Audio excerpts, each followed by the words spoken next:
जय हिंद। अभी हाल ही में चाइना ने हांगकांग की जितनी भी फ्रीडम्स थी उसको ख़त्म करने के लिए अपने संसद में एक विधेयक पारित किया, जिससे कि पूरा घमासान हो गया।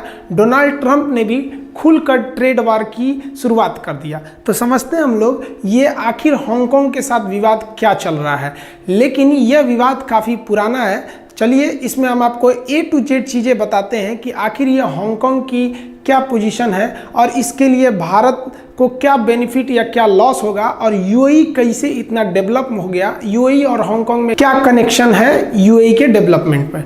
देखिए ये जो आप खूबसूरत सा देश देख रहे हैं, इतना बड़ा बेहतरीन देश, ये देश है आपका हांगकांग। हांगकांग जो है बहुत ही डेवलप्ड कंट्री है। अब ऐसा थोड़ी है कि कोई भी देश एक दिन में डेवलप हो जाता है। अब ये हांगकांग ही है तो एक दिन में तो डेवलप नहीं हुआ होगा, इसके पीछे भी कुछ रीज़न होगा। ये हांगकांग का झंडा है, चाइना इसी हांगकांग को कहता है कि भैया ये मेरा है। तो चलिए इसके बारे में समझते हैं। देखिए हांगकांग जो है वो एकदम बिल्कुल चाइना के करीब में ही है। हांगकांग को अगर आप नक्शा में देखिएगा तो ये चाइना जो दिख रहा है, इसके नीचे वाला ये जो भाग है इसको कहते हैं हांगकांग। ये छोटा सा एक शहर है हांगकांग। इसको हम समझते हैं कि चाइना ये सही बोल रहा है या गलत, तो पहले हमको हिस्ट्री जाना पड़ेगा आज से 200 साल बाद पीछे का। जब हम देश वाले गुलाम थे तो अंग्रेज हमारे यहाँ दादागिरी करते थे। ब्रिटिश ईस्ट इंडिया कंपनी का शासन था, उनको भारत मिल गया था, उनका फुल फोकस था भारत को कितना बेरहमी से लूटा जाए। अब इनके हाथ जब भारत लग गया तो इनको चाइना भी दिखने लगा कि भैया हम लोग चाइना से क्यों नहीं कब्जा कर लेते हैं। और चाइना में ये लोग ट्रेड जो बेसिकली करते थे वो रेशम और चाय का करते थे, क्योंकि चाइना में चाय और रेशम ज़्यादा होता था। अब वो इंडिया से जो व्यापार कर रहे थे उनको तो आदत लगी थी कि यहाँ के लोगों को मारो पीटो, यहीं से पूरा सामान लेके चले जाओ। ब्रिटेन वाले खरीदना बहुत जानते थे उस वक्त, लेकिन पैसा देना नहीं चाहते थे। तो उन्होंने सोचा कि क्यों ना हम चाइना से चाय भी ले लें, चाय पत्ती पीने वाला, और रेशम भी ले ले और पैसे भी न दे। लेकिन चाइना कह रहा था कि भैया हमको पैसे चाहिए, हमको सिल्वर में दे दीजिए, चांदी के सिक्के में हम उसका भुगतान चाहिए हमको। तो ब्रिटेन वालों ने सोचा कि हम इंग्लैंड से, ब्रिटेन इंग्लैंड एक ही चीज़ है, उसमें थोड़ा सा डिफरेंस है वो कभी समझा देंगे, कि हम वहाँ से सामान ले आके चाइना में बेच देते हैं, तो हम अपना सामान बेचेंगे, उनसे ये खरीद लेंगे। लेकिन चाइनीज़ सब उनके सामान में कोई दिलचस्पी नहीं दिखाते थे, वो खरीदते ही नहीं थे। इसलिए ब्रिटेन वालों ने दिमाग लगाया। उन लोगों ने ओपियम, अफीम समझते हैं, ड्रग्स, यहाँ के लोगों को ड्रग्स का नशा लगा दिया। और यह नशा इतना भयानक लगाया, इतना भयानक, ये जो चाय और रेशम बेचते थे उसके बदले उससे वो अफीम खरीदते थे। इससे ब्रिटेन को डबल फायदा। यहाँ भारत के लोगों को मार पीट के वो अफीम उगाता था और ये औने पौने खरीद लेता था, चल हट यहाँ से, भारत वालों को झाड़ देता था। आप तो गुलामी की कहानी पढ़े हैं भारत का। अब यहाँ से उसको सस्ता अफीम मिल गया और इसी अफीम के बदले वो चाइना से क्या ले लेता था, रेशम और चाय, अब बदले में दे देता, लो भैया अफीम। हमारे वाले लोग चाय पीना छोड़ भी सकते हैं, लेकिन तुम अफीम का नशा पकड़ लिए तो तुम छोड़ोगे नहीं। समझ में आया? अब इससे चाइना को लगने लगा घाटा। उसका जो चाय और रेशम का मुख्य व्यापार था वो अफीम के बदले चला जाने लगा। चाइना गवर्नमेंट ने ब्रिटेन के इस कदम को रोकने के लिए अपने देश में अफीम को इलीगल कर दिया कि भैया कोई अफीम हमारे देश में नहीं बेच सकता है। अब ब्रिटेन वालों ने कहा कि सजुरा ना, हमको क्या मतलब बेचे, हमको तो फायदा हो रहा था। ब्रिटेन वाले अफीम बेचने के लिए जबरदस्ती उनको ड्रग्स खिलाने के लिए युद्ध कर दिया।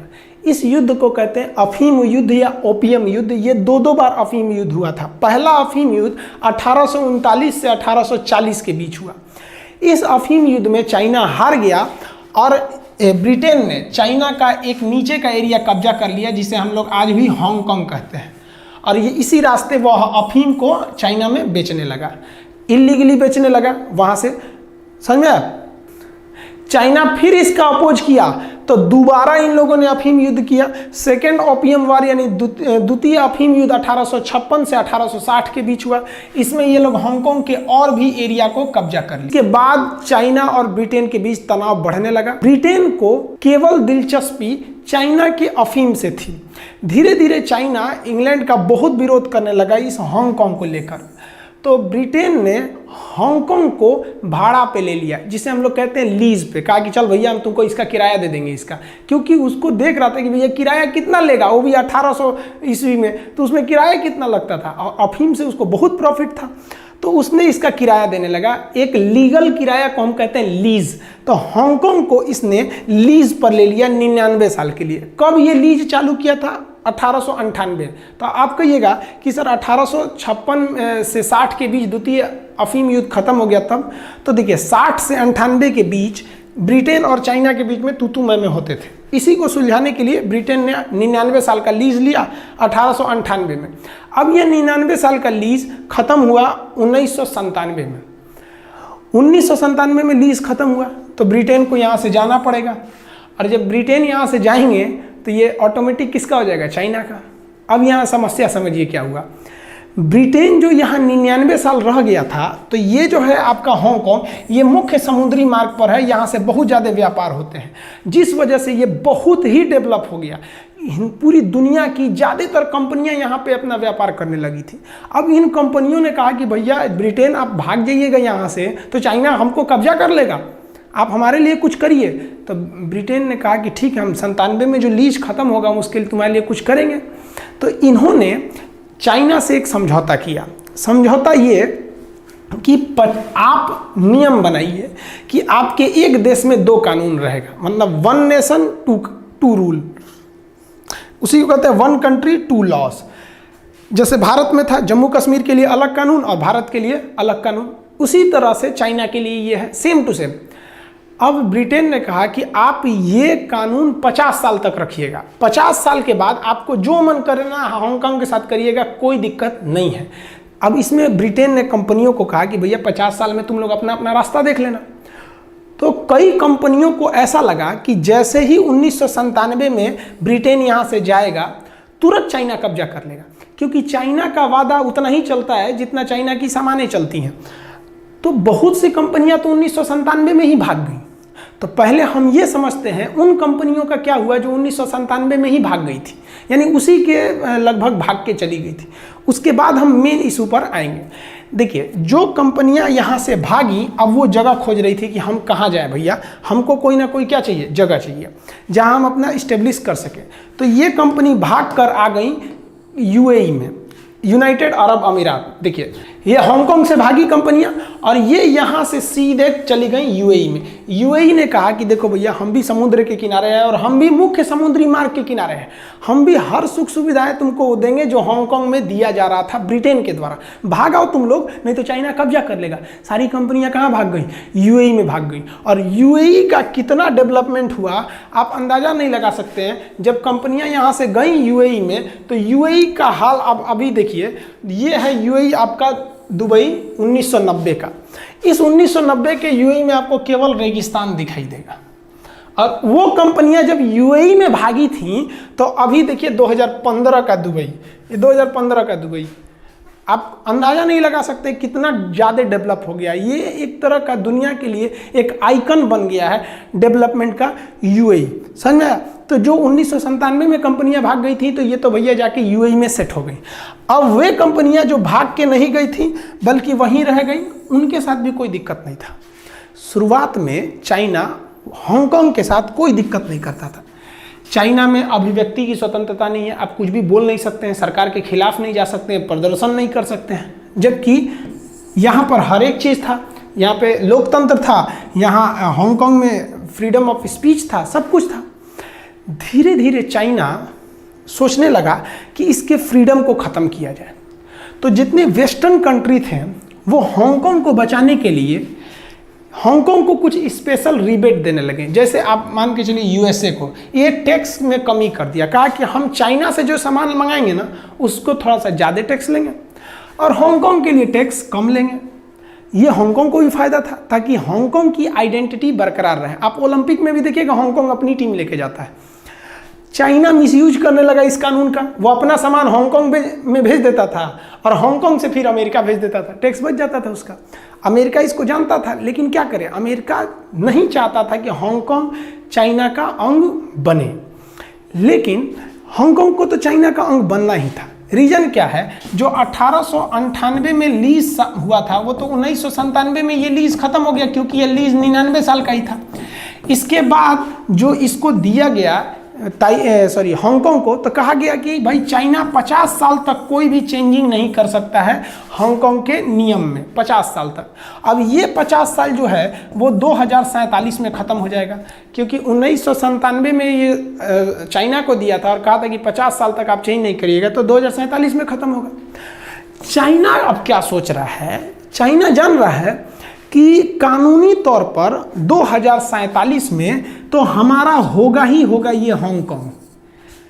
चाइना ये सोच रहा है कि जब 2047 में हांगकांग हमारा हो तो हम उसको उसी रंग में ढाल चुके हों जिस रंग में हम अपने बाकी चाइना के जगहों को ढाले हैं, यानी एकदम थूर पूछ के वहाँ के लोगों को भेड़ बकरी बना दो कि सरकार बोले तो वही करे, सरकार बोले दिन है तो दिन है, ये हाल बनाना चाहते हैं। लेकिन यहाँ के लोगों को तो आज़ादी है, जैसे भारत में आज़ादी है, आप कुछ भी बोल सकते हैं। यहाँ हवाई चप्पल पे चलने वाला व्यक्ति हवाई जहाज़ में घूमने वाले प्रधानमंत्री को कहता है कि आपकी नीतियाँ गलत है। चाइना में बोलिए ना, अगले दिन आप गायब हो जाएंगे चाइना से। तो यहाँ के लोग डरे हुए हैं। अब चाइना चाहता है कि हम इन लोगों का जो सफाई है, थूर पूछ है, वो 2047 के बाद नहीं करें, वरना और टाइम लगेगा। ऑब्वियसली इनको थूरना चालू करते हैं। तो चाइना ऊंचाई चालू कर दिया है हांगकांग में 2014 से ही। 2014 में यहाँ पर चाइना ने कई गलत नीतियाँ लिया, जिस वजह से वहाँ 10 लाख लोग भीड़ उतर गए। यहाँ पे ये देख रहे हैं, हांगकांग के लोग प्रोटेस्ट करने लगे कि भाई हम फ्रीडम चाहते हैं, हम लोकतंत्र चाहते हैं। और चाइना जानता है तो सोच रहा क्या चाहता है, जो चाहता है वो 2047 तक मिलेगा, उसके बाद तो तुम्हारा वो हाल करेंगे जो तिब्बत में किए थे। बताएंगे तिब्बत में क्या किया था चाइना ने अभी इस वीडियो में लास्ट में। तो ये प्रोटेस्ट होने लगे। चाइना इस प्रोटेस्ट को दबाना चाहता था। अब चूंकि ये जो था 1 कंट्री 2 नेशन के तहत आता था, यहाँ विदेशी मीडिया भी थी, तो ज़्यादा आप गोली वोली नहीं मरवा सकते थे जैसे चाइना में मरवा देते हैं। अब चाइना ने यहाँ क्या किया, उसने देखिए जो प्रोटेस्ट कर रहे थे लोग, वो लोग छाता का प्रयोग करने लगे, जिसे अम्ब्रेला मूवमेंट कहते हैं। 2014 में ये शुरू हुआ था अम्ब्रेला मूवमेंट। अब इसको छाता आंदोलन क्यों कहते हैं, तो आप ये देखिए द गार्जियन का एक आर्टिकल में देखेंगे, यहाँ कुछ लोग प्रोटेस्ट कर रहे हैं और इधर चाइना की पुलिस है। आप इसमें देखिएगा एक चीज़ ध्यान से, तो जो चाइना की पुलिस है ना, ये अपने हाथ में कुछ स्प्रे रखी हुई है और ये इन्हीं स्प्रे के मदद से केमिकल का छिड़काव कर देती है इनके ऊपर। इन केमिकल से बचने के लिए चाइना की पुलिस देखिए खुद वो केमिकल मास्क पहने रहती है और इन लोगों के ऊपर केमिकल छिड़क देती है, जिस वजह से इनको सांस वगैरह में तकलीफ होती है। तो ये लोग अपने साथ छाता लेके घूमने लगते थे। 10 लाख लोग छाता आंदोलन लेके चालू हो गए। धीरे धीरे जब जब चाइना को मौका मिला तब तक वो हांगकांग की आज़ादी को थोड़ा थोड़ा दबाना चालू किया, इस उम्मीद में कि 2047 आते आते हम पूरी तरह से यहाँ के लोगों को अपनी मुट्ठी में कर लेंगे, ताकि एक पूरी तरह से 1 चाइना लागू हो सके। समझ में? हांगकांग में एक नया बवाल कब चालू हुआ, 2017 में। 2017 में चाइना ने एक नियम बना दिया। चाइना ने नियम ये बनाया कि भैया हांगकांग में तो चुनाव जो होता है वो होता रहेगा, ठीक है, लेकिन चुनाव में कौन कौन उठेगा इसका डिसाइड ये चाइना की बीजिंग में बैठी कम्युनिस्ट सरकार करेगी। यानी चुनना आपको है, लेकिन आप उन्हीं को चुनिए जो चाइना जिनको भेज रहा है। यानी 10-12 लोग को चाइना भेज देगा, आपको जिसको मन वो चुन लिखे भेज दीजिए। इसी में नया विवाद चालू हो गया और चाइना ने भेजा चेरी लोम को। चेरी लोम जो है वो चाइना के कम्युनिस्ट सरकार की बहुत करीबी हैं और अभी ये हांगकांग की चीफ एग्जीक्यूटिव हैं, यानी हांगकांग की सारी डिसीजन यही लेते हैं। तो कहने के लिए ये हांगकांग में इनका चुनाव हुआ है, लेकिन इनको भेजा कौन है भैया, देख लीजिए बगल में है वो, वही भेजे हैं। यानी ये पूरी तरह उन्हीं के इशारा पे काम करती है, नहीं करेंगी तो यही गायब हो जाएंगी। चाइना में किसी की जान लेना उतना ही है जितना भारत में गुड नाइट जला के मच्छर की जान लेते थे। इसके खिलाफ भी वहाँ पर बहुत बड़ा प्रदर्शन हुआ और इस प्रदर्शन को चाइना दबा नहीं पाया। रीज़न क्या है कि चाइना जो है वो अपने देश में व्हाट्सएप, फेसबुक, इंस्टाग्राम जल्दी यूज होने नहीं देता है, इसलिए आपको फेसबुक पे जल्दी चाइनीज लोग नहीं मिलेंगे। लेकिन हांगकांग में फेसबुक, इंस्टाग्राम, ट्विटर ये सब यूज होता है और हांगकांग के लोग इसी फेसबुक के माध्यम से आंदोलन का रूपरेखा तैयार कर देते हैं। चाइना क्या किया, एंट्री किया ताइवान में, हांगकांग में, और हांगकांग में फेक आईडी बनाना चालू किया फेसबुक और व्हाट्सएप वगैरह पे और लोगों को भड़काना चालू किया। लेकिन लोगों ने इसका कंप्लेन कर दिया फेसबुक वगैरह को, फेसबुक ने उनकी आईडी बंद कर दी। इस वजह से ये विद्रोह को नहीं दबा पाया। लेकिन चाइना चाहता है कि जब जब मौका मिले इन्हें दबा के रखो। नया मौका मिल गया 2018 में। 2018 में क्या हुआ भाई, चलिए समझते हैं। ये आप एक लड़का को देख रहे हैं, इसके नाक के पास कुछ काला टाइप का है। इस लड़का का नाम है चांग टोंग-काई। चांग टोंग-काई जो है ये अपनी गर्लफ्रेंड को घुमाने लेके चला गया, कहाँ पर, ताइवान में। अब यहाँ समझिए, हांगकांग के साथ चाइना का तो उतना ज़्यादा विवाद नहीं है जितना इस ताइवान के साथ है। ताइवान एक अलग देश है और चाइना कहता है कि मेरा है। तो ये जो है ना चांग टोंग-काई, ये अपनी गर्लफ्रेंड को हांगकांग से घुमाने ले गया, कहाँ पर, ताइवान में। और ताइवान में अपनी गर्लफ्रेंड का गेम बजा दिया, मर्डर कर दिया वहाँ पर। सोचिए, सोचला मार डाला उसको ले जाके घुमाने। अरे बकलोलिया पता नहीं काहे चल गई थी, उतना दूर घूमने ही आ जाता है। अब चली गई, अलग मैटर है। अब बात समझिए मैटर क्या हुआ। ये कोई एक मर्डर से बहुत बड़ा बवाल नहीं हुआ। बवाल कब हुआ, जब ताइवान की पुलिस ने हांगकांग को कहा कि भैया ये जो है ना, ये लड़का ये मर्डर करके भागा है और लड़कियां का लाश हमारे ही यहाँ है, आप लाश ले जाइए और ये लड़कवा को दीजिए, क्योंकि मर्डर तो हमारे देश में न किया है। अब जब हमारे देश में मर्डर किया तो हम सजा देंगे। तो 2018 में ये मर्डर हुआ। 2018 में इस हांगकांग के पास ऐसा कोई कानून ही नहीं था जिससे कि वो अपने यहाँ के कैदियों को, अपने यहाँ के मुजरिमों को दूसरे को सौंप सके। तो 2019 में एक कानून पारित हुआ। अब आप ध्यान से समझिए, ये कानून पारित कौन कराया? इस कानून को पारित कराई यही चार्ली लोम। इन्होंने इस कानून में दो बातें जोड़ दी जो वहां के लोगों को सबसे खतरनाक लगा। कहा कि भैया जो हांगकांग के अपराधी हैं, अगर ये अपराध करेंगे तो इन्हें ताइवान भेज दिया जाएगा और सजा सुनाने के लिए। साथ ही साथ यहाँ के अपराधी को चाइना भी भेज दिया जाएगा सजा सुनाने के लिए। इसका नतीजा ये हुआ कि चाइना ने वहाँ के लोगों को चिन्हित किया और वहाँ से प्रत्यार्पण करा लिया अपने देश में और मौत के घाट उतार दिया। हांगकांग के लोगों को इतना मार मारा चाइना कि हांगकांग के कुछ दुकानदारों को इसीलिए चाइना ने गोली मरवा दिया अपने देश में बुलाकर कि वहाँ की किताबों में चाइना के खिलाफ बातें लिखी हुई थी। सोचिए, चाइना ने चैरी लोम की मदद से एक नया नेशनल सिक्योरिटी लॉ पारित करा दिया, जिसमें वो बता दिया कि भैया अगर आप प्रोटेस्ट करते हैं तो देश विरोधी हैं, अगर आप सरकार के खिलाफ बोलते हैं तो देश विरोधी हैं, और आपको इस प्रत्यार्पण संधि 2019 के तहत आपको चाइना भेजा जाएगा। वहाँ की अदालत में आप में मुकदमा चलेगा। वहाँ की अदालत में मुकदमा 2 दिन में ख़त्म, आइए कल फांसी लगा जाइए वहाँ पे। तो चाइना वहाँ के आंदोलन को इतना भयानक क्या करना चाहता है, दबाना चाहता है। तो ये एक इसके चक्कर में वहाँ के लोग भी मरे लोग। अब बात करते हैं वर्तमान परिदृश्य की। वर्तमान में चाइना बहुत बेहतरीन समय जानता है कि हांगकांग में अभी वक्त है जितना ही अत्याचार करके दबा दो उन लोग को, क्योंकि अभी कोरोना है और सोशल डिस्टेंसिंग के नाम पर कोई आंदोलन करने नहीं उतरेगा। और अगर उतर भी गया ना तो कूच के मारो उन लोग को, पूरी दुनिया भी कुछ नहीं बोलेगी कि ससुराई कोरोना फैलाएगा सब। तो अभी हांगकांग के लोगों के लिए अलग समस्या है। अब अमेरिका जो है वो जान गया है कि हांगकांग को अब चाइना छोड़ेगा नहीं, इसलिए अब अमेरिका के लोग भी कह रहे हैं कि भैया आप जो हांगकांग को जो छूट देते थे कि टैक्स में कमी आएगी, अब आप वो मत दीजिए। समझ में आया? अब बात करते हैं भारत के साथ इसका क्या इम्पैक्ट है। हम लोग का जैसा मैटर जम्मू कश्मीर के साथ है, सेम वैसे ही मैटर चाइना का किसके साथ है, हांगकांग के साथ है।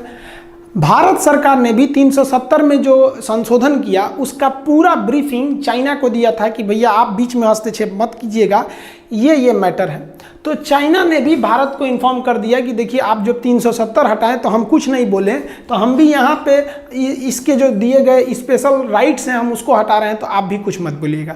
तो अभी तक भारत ने भी कोई स्टैंड अपना लिया नहीं है। इसमें भारत के लिए एक और फायदा होगा कि अगर जितना ही कठोरता से चाइना हांगकांग में एंट्री मारेगा, हांगकांग में जो भी विदेशी कंपनियां हैं वो हांगकांग से भागेंगी और इस बार भारत उनको यूएई जाने नहीं देगा, अपने यहाँ रोक लेगा। तो चाइना यहाँ से भाग रही कंपनियों से भी खफा है, इस वजह से वो बॉर्डर पे भारत से भी ज़्यादा एग्रेसिव हो रहा है। तो चाइना के साथ अभी बड़ा ज़्यादा समस्या, बहुत ज़्यादा दबाव बना देगा तो कंपनियां भाग जाएंगी, और नहीं बनाएगा तो वहाँ के लोग क्या करेंगे, प्रोटेस्ट करेंगे। लेकिन मेरे हिसाब से जो हांगकांग है वो तो ऑफिशियली चाइना का ही है, क्योंकि 2047 में उसका जो ब्रिटेन के साथ एग्रीमेंट हुआ था 1997 में कि भैया हम 50 साल तक 1 नेशन 2 लॉ को चलेंगे, वो 2047 में तो ख़त्म ही हो जाएगा। और 2047 में चाइना वही करेगा जो तिब्बत में किया था। तिब्बत में क्या किया था इसके लिए सेपरेट एक वीडियो बनाएंगे। अभी हम आपको शॉर्ट में समझा देते हैं तिब्बत में क्या किया। ये एक छोटा सा देश था पहले तिब्बत। चाइना ने 1959 को तिब्बत में कब्जा कर लिया और यहाँ के लोग विद्रोह न करें इसलिए यहाँ के लोगों को उसने यहाँ छोड़ा ही नहीं। यहाँ में किसी के एक आदमी का घर तो एक आदमी को इधर फेंक दिया, 2 आदमी को इधर इधर इधर ले जाके इन लोग को ऐसा ना बिखेर दिया कि तिब्बत के लोग तिब्बते से गायब हो गए और जो चाइना के मूल निवासी थे उनको ले आके तिब्बत में भर दिया। अब आप बताइए, अब चाइना दुनिया से कहता है कि भैया तिब्बत में तो कोई विद्रोह ही नहीं होती है। भैया तिब्बत में कोई तिब्बत का है नहीं है। अब जैसे कश्मीर है, अब कश्मीर में विद्रोह क्यों हो रहा था कि 370 था, कोई जा ही नहीं पाता था। अभी 370 हटा तो सोचा कोरोना घुस गया यहाँ पे। लेकिन अगर भारत के लोगों को भर दीजिए आप कश्मीर में तो क्या कोई कहेगा कि हम कश्मीर से अलग होंगे? नहीं होंगे।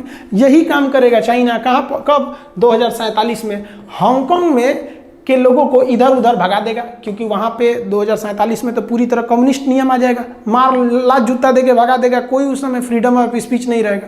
और जो यहाँ के मूल निवासी हैं वही चमगादड़ को खाने वाले, उन लोग को भर देगा कहाँ पर? हांगकांग में भर देगा। हांगकांग में जब भर देगा तो हांगकांग में कोई हांगकांग का रहा ही नहीं। अब आप कहाँ से आंदोलन करिएगा? धीरे धीरे 2047 तक चाइना हांगकांग के मुद्दा को सल्टा चुका होगा। चाइना पर ये तीसरा वीडियो था। इससे पहले हम आपको 2 वीडियो बनाकर डाल चुके हैं खान जीएस के यूट्यूब चैनल पर। आप अगर उसको नहीं देखें तो उसको देख लीजिएगा। एक और वीडियो सेपरेट हम बना देंगे आपको तिब्बत के लिए कि तिब्बत से चाइना ने कैसे तिब्बत को कब्जा कर लिया था। समझ में आ गया? आई होप आप समझ गए होंगे। मिलते हैं हम लोग नेक्स्ट वीडियो में। जय हिंद।